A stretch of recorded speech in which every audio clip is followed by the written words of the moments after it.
What about this question of law schools averaging multiple scores? I know that, of course, I think it was 2006, the ABA changed their policy of law schools only submit the highest now. In 2006, people applying to Yeah. law school today were not even teenagers.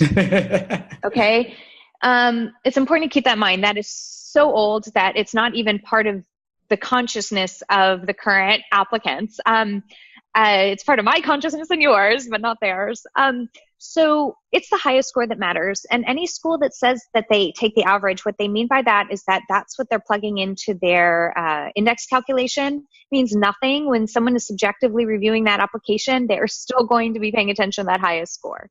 So my natural next question for you then, Anne, is if law schools don't average multiple LSAT scores in their ultimate consideration of the applicant, why bother inputting them into this admission index anyway? Well, very few law schools do. So, I mean, I don't want to make it too important, but if I had to guess, it's more than a guess, I would say that some law schools are stuck in their ways. That there's some faculty member on the admission committee who's a total holdout and won't let them change it, something archaic. I do think that a trend in LSAT scores illustrates something for some candidates. For some candidates, it can show persistence. For candidates who struggle with standardized testing, sometimes there's a before and after accommodations that's part of the story.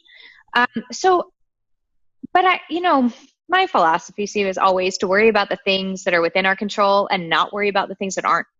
And this is such a minor point that is never really the reason someone gets into law school or doesn't get into law school. So it's one of those things that I kind of like, we could spend all day on a Reddit board talking about it, but what difference does it make? And so I try to keep my clients really focused on let's focus on what actually matters. And I just don't think that the averaging the LSAT scores is by, one or two law schools is the thing that matters. Those law schools, I've seen them, they take your highest LSAT.